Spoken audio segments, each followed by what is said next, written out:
screen.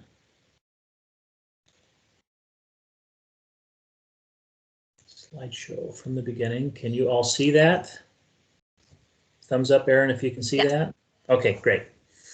Awesome. Well, super happy to be with you here today. When Erin reached out to me probably 5-6 weeks ago, asking if I'd be willing to give a talk on this particular topic, I said, of course, I'd be happy to. I've been a proponent and a promoter of telemedicine for many years within our clients whenever we can deploy it.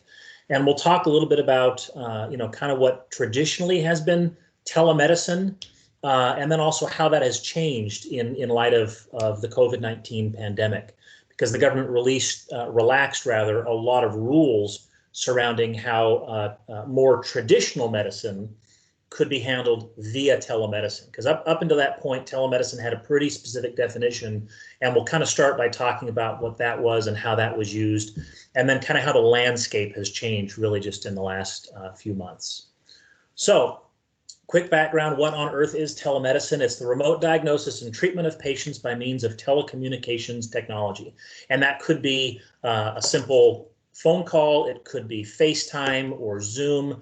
It just is referencing some distance, physical separation between you and the providers, and using technology to kind of bridge that gap and help with communication.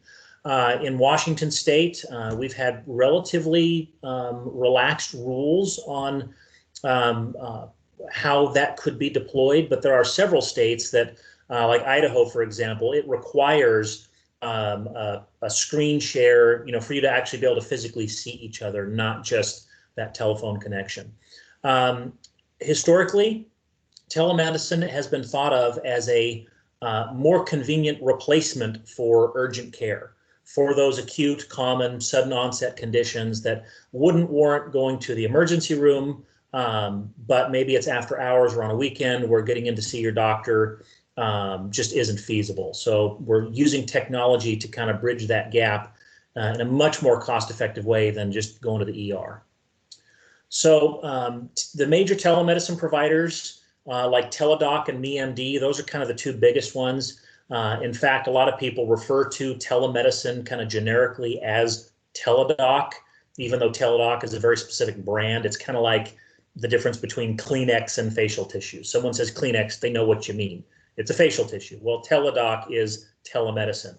And their data shows that about 75 to 80% of what you would go to see your primary care provider for, or go to an urgent care clinic, could be handled via telemedicine.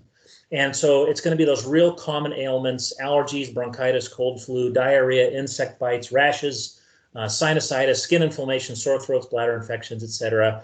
And it could be sudden strains and sprains and minor injuries where you just need some advice, but you don't think it warrants necessarily going to the ER. That's the kind of the most common, historically, the common ailments that have been treated via telemedicine. So the way it has traditionally worked is employers would contract with a telemedicine provider like Teladoc, and it's kind of almost like a membership where the employer would pay a fixed monthly fee to those vendors for each of their employees, which would give their members access to the doctor via telephone or screen share or whatever that modality is. Most of the telemedicine programs, and I would say all of the telemedicine programs that I recommend, have a $0 copay for accessing the provider. You can structure it where it's a little bit lower monthly fee, but maybe you'll have a $10 or a $15 copay attached to that. I don't think that that's a really effective model. And the analogy that I like to use, we're going to go on a little journey, but it does translate back to this. Several years ago, I bought my wife a new Suburban, first brand new car that we have ever purchased in our lives. And it just so happened that that following winter was a pretty rough winter. A lot of snow, a lot of rain, and the car was a mess. And I said, honey, why don't you just run that thing through the car wash? My goodness, it's a nice vehicle. We want to keep it nice.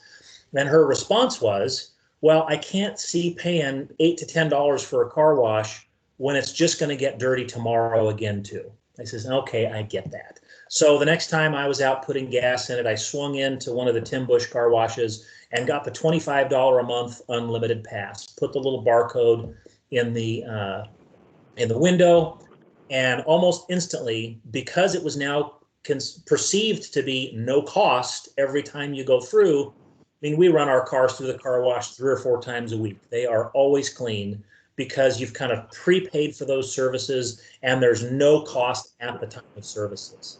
So, conceptually, I try to apply that same methodology when we're talking about telemedicine. Your employers are paying for this service. We want to remove all barriers to entry and encourage using the service. So let's pay a couple dollars more per month in membership fees so that we can have a $0 copay and just have no barriers.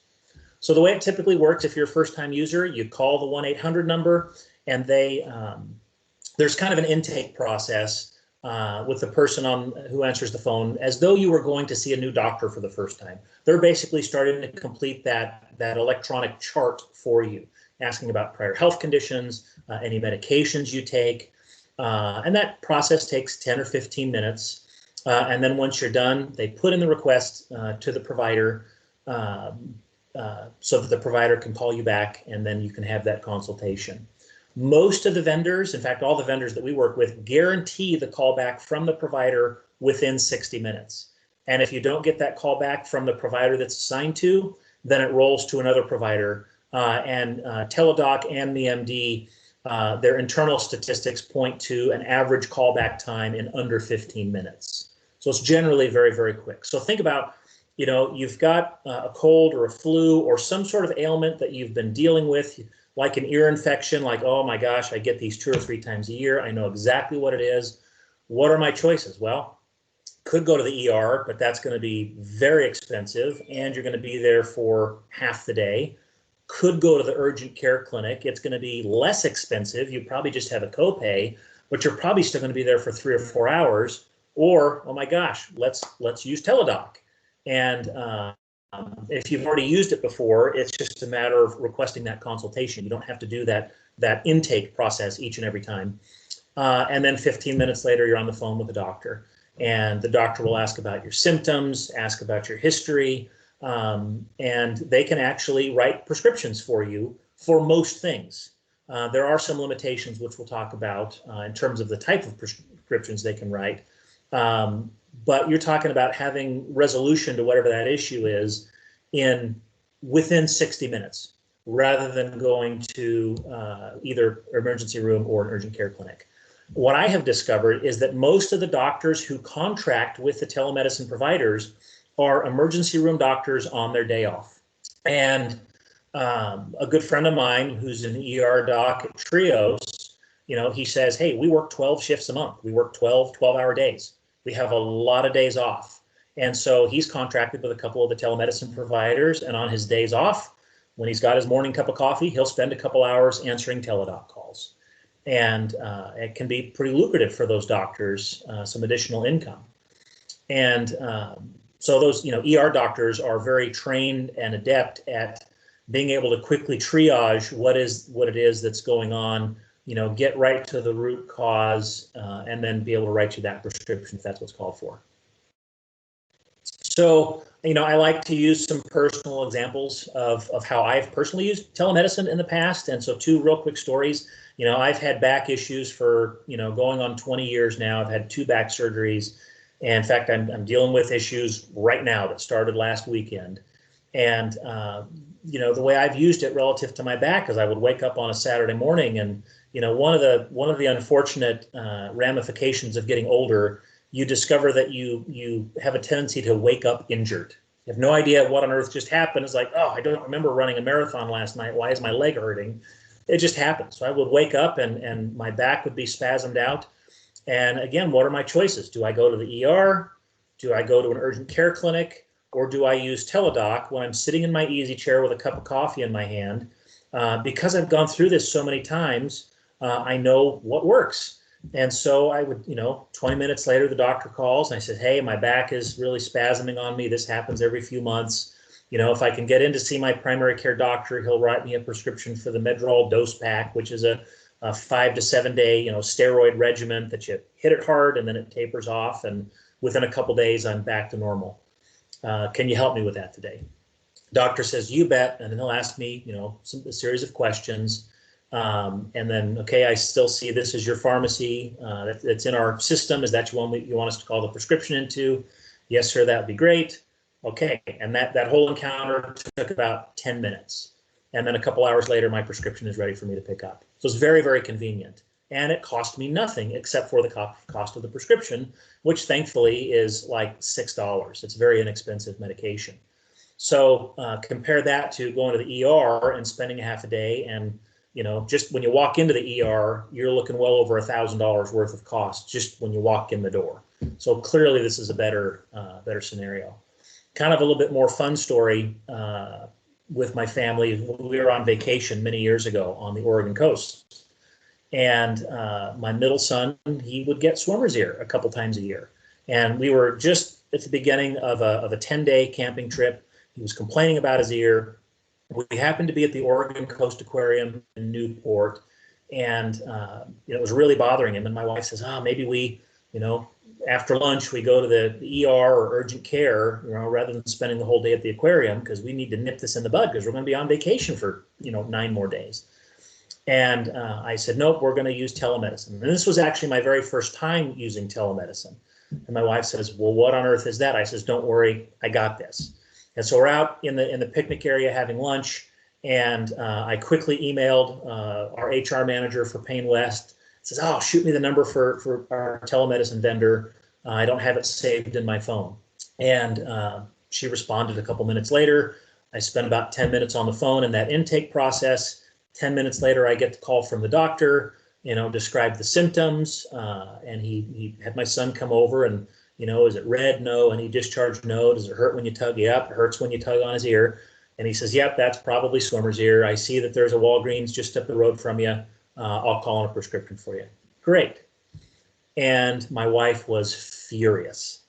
Why on earth would she be furious, you would ask? She asked me a simple question. She goes, how long have we had access to this?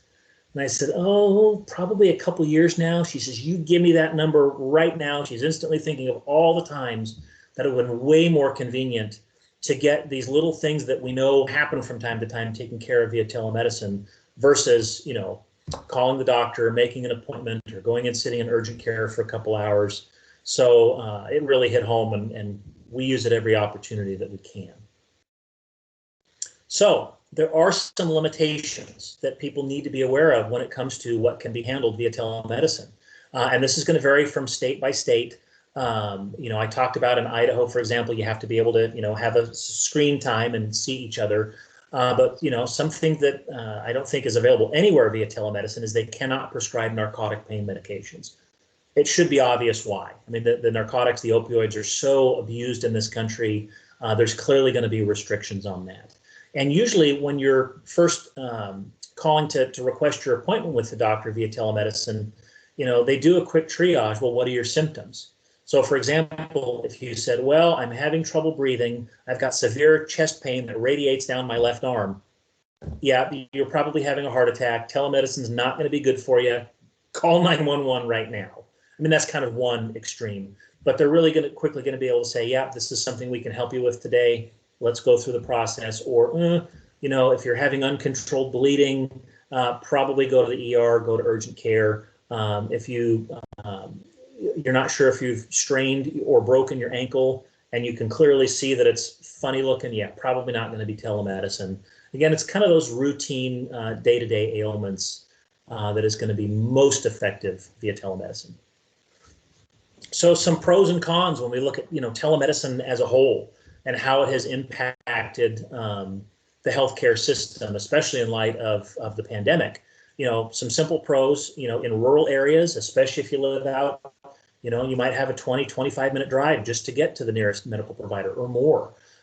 For groups, for our clients that are self-insured, we use this as a very good cost containment strategy, because if we can encourage telemedicine use widespread within an employee population, we're obviously going to reduce claims on the health plan. Reducing the spread of illness, especially during the pandemic, is key. That was one of the reasons that the rules on telemedicine were relaxed greatly, is so that if you think you might have COVID, the last thing they want you to do is to go out into the community. And even if you're on your way to the doctor or an urgent care, we want to minimize the risk of spreading that illness. Super easy follow-up. We've already talked about the time that it saves and the convenience.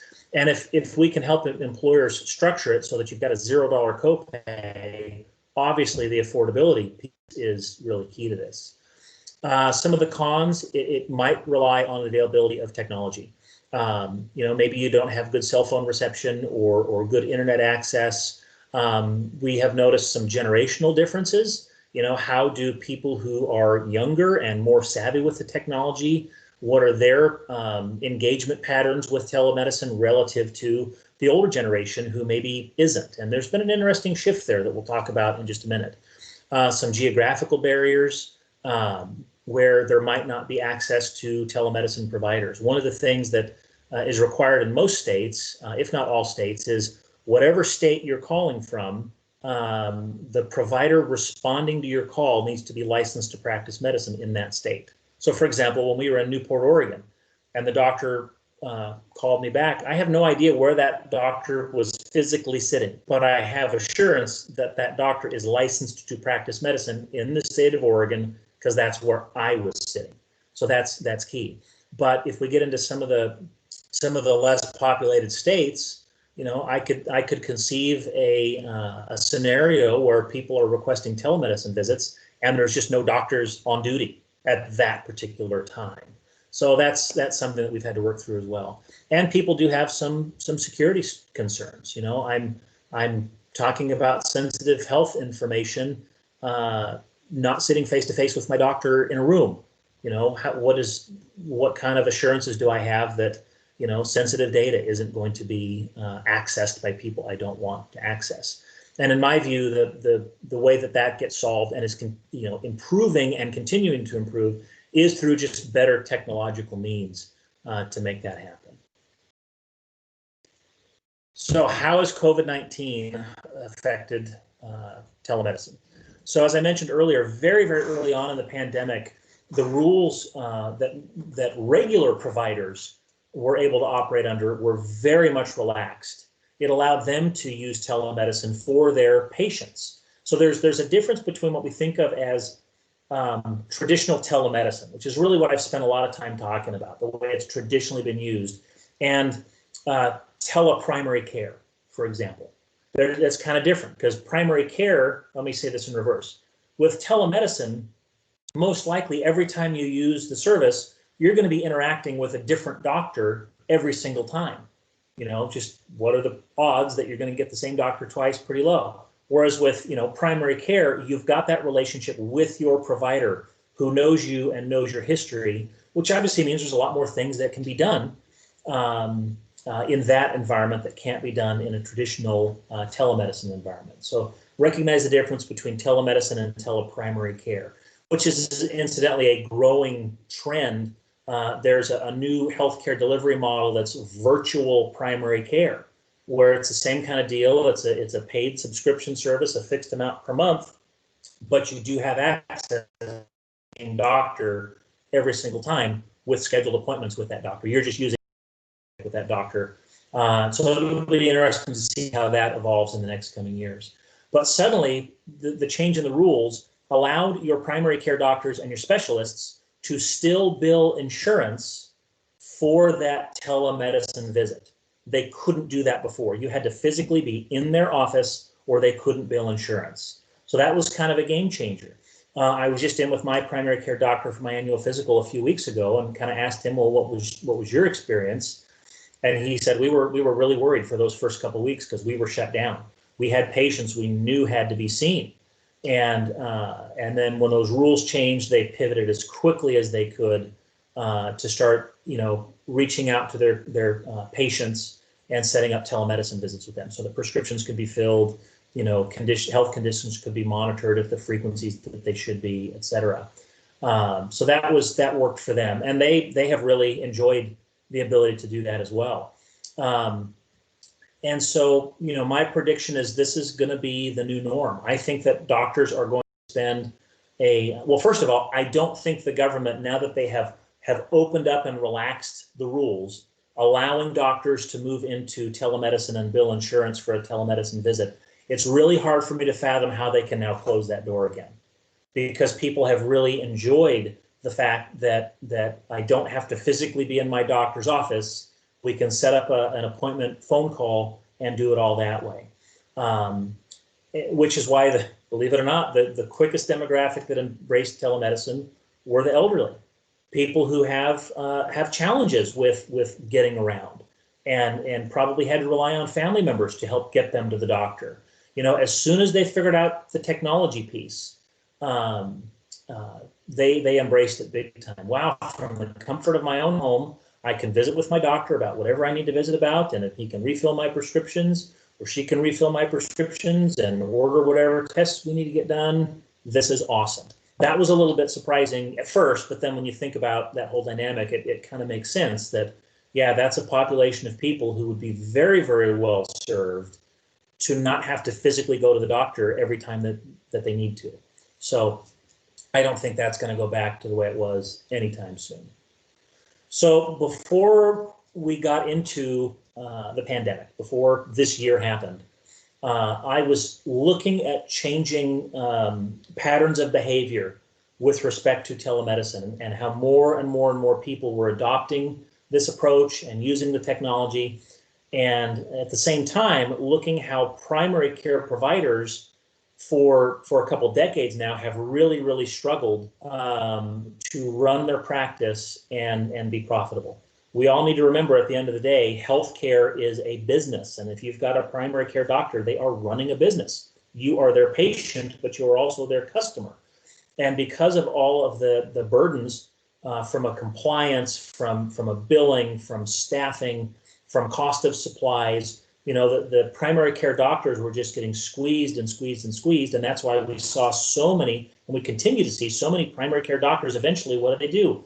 They sell their practice either to a hospital system or a larger consortium of doctors, so that someone else can run the business side of things and they can just focus on healthcare. And so in watching all these trends, my prediction was that, in 10 years, that's how primary care is going to be delivered. We have the technology now to make it happen. COVID-19 accelerated that in many ways. Another one of my clients here in the Tri-Cities is a large healthcare provider, and they were already developing telemedicine protocols and investing in the systems to make it happen, so that at the time of your scheduled appointment with your doctor, you get a text message, you click the link in your text message, and boom, you're live with the doctor. That's how far the technology has progressed, even just in the last couple months. And so now I'm updating my timeline, and I'm predicting that within 5 years, that's going to be the norm. That's really the long-term effect that the pandemic has had on the manner in which healthcare is delivered within our country. Maybe in some way call that a little bit of a silver lining, because it kind of forced the issue on some of this technology and the way we behave and the expectations that we have of the healthcare system, and how best we can serve each other to deliver better care.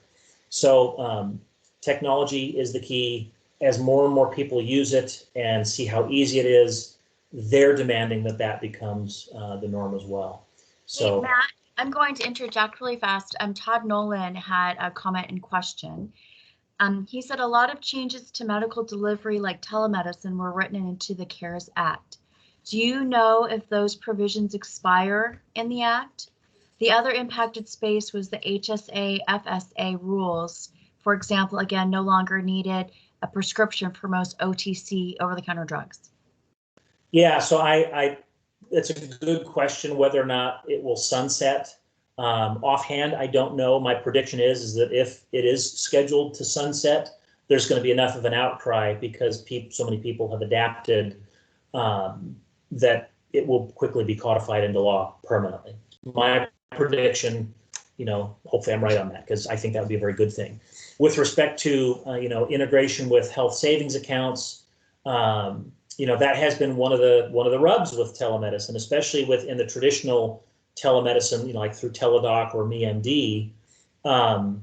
There are limitations on having an HSA qualified plan and having a telemedicine provider that provides upfront services with no out-of-pocket costs, because that inherently violates some of the HSA rules and potentially could cause your HSA plan to no longer be an HSA qualified plan if you bolt telemedicine with zero copay onto it. I've actually seen both sides of that argued by very competent ERISA attorneys. There hasn't been a ruling on that in any meaningful way that would provide clarity. And so, what we're encouraging to our clients is to, in the absence of a ruling and in the presence of very good arguments, that it's okay to roll with it, because the implications are much more positive in having that as part of the service. I guess I'm not, maybe Todd, if you could give a little more clarity on the FSA piece with respect to what your question was asking.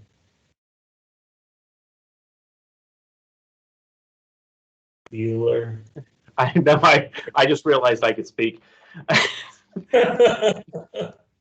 So I mentioned both of those because under the Affordable Care Act, the rules were changed that required you with both flexible spending and health savings accounts, if you needed to go to the drugstore and buy Tylenol, that you actually needed to get a prescription under the Affordable Care Act to have a over-the-counter medication purchased with those benefit cards. And within the CARES Act, they actually wrote into the laws allowing you to be able to go to use your benefits cards to buy over-the-counter medications for most medicines now without having to get a prescription, which is a relatively freeing issue. But I think it's still yet to be determined whether or not in the act, if those provisions will twilight, as Matt's alluded. So it'll be interesting to see what the future is like for those, because the ability to buy even contact solution with your benefits card, if you're a contact wearer, is a great benefit. For sure. And I guess my take on that would be there was such outcry when the Affordable Care Act created those restrictions on FSAs that at the end of the day, that's why those provisions were included in the CARES Act to kind of relax some of those rules again. When the Affordable Care Act put the clamp down and people were like, well, why are they restricting our ability to pay for these things with tax-free money? I says, well, you just answered the question in the last part of your statement. The government doesn't like tax-free money being used on anything if they can get away with it. And the Affordable Care Act was going to drive huge increases in costs, so they needed to find all those little ways to increase tax revenue. Translation, restrict the ability to spend tax-free money on things, and over-the-counter medications was the casualty of that. So now that the restrictions have been relaxed again, I think we're going to see the same kind of phenomenon with that I mentioned earlier with telemedicine, where it'll be really hard for them to then clamp down on that yet again. Even if it is set to sunset, I think there's enough people looking at those little provisions that have had very tangible benefits, and they're going to try to make those permanent.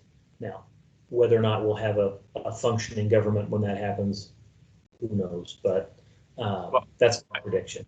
I think the other part that really comes into play and really makes it relevant to this telemedicine piece is with the availability of so many simple ways to get online and order anything that is flexible spending or health savings account eligible, that not having to have a prescription in this more virtual environment now allows you to get on to sites like Amazon or Costco, or there's even an FSA store. And if you do the right search, everything that you search is qualified under those plans.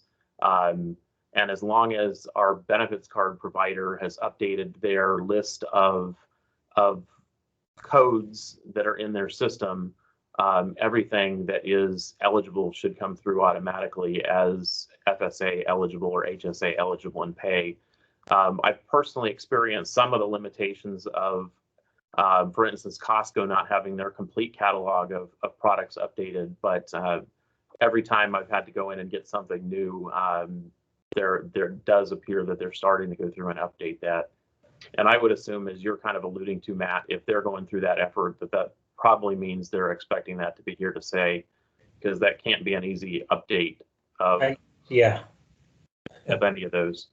yeah, I imagine it would be rather cumbersome. And you're kind of touching on a much broader issue that I think is finally starting to be addressed in a larger scale in the healthcare system, and that's trying to identify all those layers of process and bureaucracy that create inherent inefficiencies in the healthcare delivery system, and how we're using technology to bridge that gap. And that seemed, 8 or 10 years ago, that was kind of a cutting edge proposition where you could go into a pharmacy, or a Walgreens or a Rite Aid, and you could pick up prescription medication and some Band-Aids and some Tylenol and a pack of Skittles, and run your FSA card through, and it would pick up the cost of those benefit eligible items, and then say, oh yeah, but the Band-Aids and the Skittles, yeah, those you can't pay with your Benny card, and this is how much is left over from that. So I think we're going to see more of that as well. Just technology to make the system run better. Good question. Todd, do you have any more that you want to add? No, I think that kind of touches on those things that I think are good. Yeah. Jessica also had a question for you. She said, we've now had a few telemedicine calls with our PCP, and that's primary care provider, not the drug. What does this mean? What does this mean for our copays? Well, so in the context of your health insurance plan, you would have the same copays for a virtual visit with your doctor that you would if you were going and seeing them face to face. So that's again a real differentiator conceptually between your primary care provider being able to utilize telemedicine to deliver your primary care versus the traditional telemedicine methodology through the vendors like Teladoc and MeMD, where that's a kind of a membership-based model. So if for the time being, if you're using telemedicine with your primary care provider or a specialist, someone that you otherwise would have gone to see face to face, but because of the pandemic, you're doing it via telemedicine, you should expect that your normal copays from your health plan would apply. We are looking at, we're getting into the renewal season even for your own, for your benefits plan there. And when I mentioned to Todd that Aaron had asked me to give this presentation, he says, great, perfect, because, we're looking at what enhancements and what changes and what new directions we can go, even within the Lucas plan for you all. And it would be great if this was a big part of that going forward, especially when you look at the fact, how many of you work out on site, and it's quite a drive if you've got to go see your medical provider, especially if it's something like an earache or a sinus infection, and you're potentially losing a half a day's worth of productivity because you've got to drive back into town and then go to urgent care and then drive back out onto site. So there's a lot of benefits beyond just more convenient delivery of healthcare that we're going to be exploring. Any other questions? Thoughts, concerns, comments? For me, I just would like to say very insightful. Really, I've used telemedicine myself now, but I think you provided a lot of good information, and I'll be really excited to share this with other folks in our company because I think there is a lot of value to garner from this. So thank you, Matt. You always are just a wealth of good information for us in this field, not only for Lucas, but I know you've done things for the local chapter of SHRM, and you always provide a wealth of information. Well, thank you. I'm always happy to do it.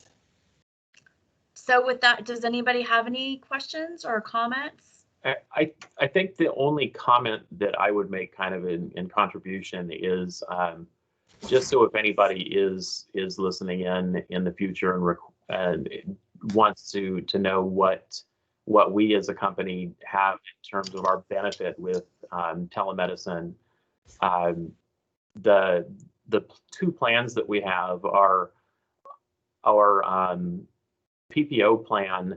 That one, I believe, has a $5 copay for telemedicine as part of the plan through Premera. And the primary program is with Teladoc, but because of the COVID-19, they opened that up to a few more providers. So if you get into your Premera portal, you should be able to get more information from that. And then anybody that's on the high deductible plan, the qualified one with the paired HSA, that one is per plan guidelines, but it has a $45 cap on the amount of Teladoc expense. So for what we have right now, we have a fairly good benefit that goes with telemedicine, and we probably need to do a better job of helping everybody to understand what those benefits are, and we'll try to do a much better job of messaging out what that is. And I think Aaron's provided a good ability to with these messaging sessions and Q&A and everything that goes with that, and the Friday information that this is a great way to kind of give everybody within our organization and Lucas family the best way to use your benefits, because that really is a struggle point for everybody. You've got this all-encompassing big health plan, and if you ever look at the full benefits book, it's something like 85 to 105 pages long. And how can you really know how that interacts best with you and your life and your healthcare needs and your family's healthcare needs? So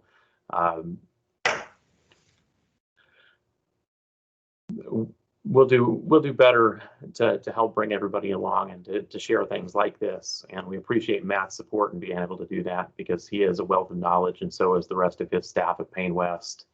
And I will say, kind of in conclusion with that the last piece that we at least feel from a support staff for all of you is that Karen Demas, who really is Matt's main support within PayneWest, is not only a wealth of knowledge, but she has a direct conduit to all of our provider support network, and she does an exceptional job of supporting both our company and our relationship with those providers and our employees and the specific needs that exist there. So please use her as best you can, as most as you can, because she is there and available for us, and she does an exceptional job of supporting us.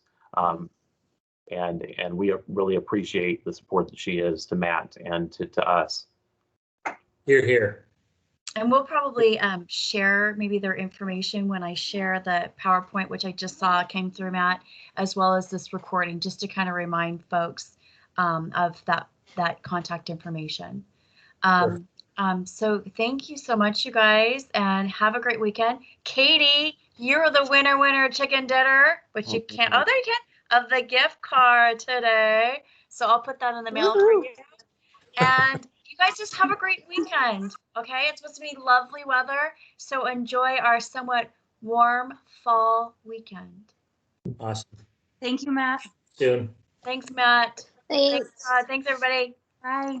Thank you. Bye.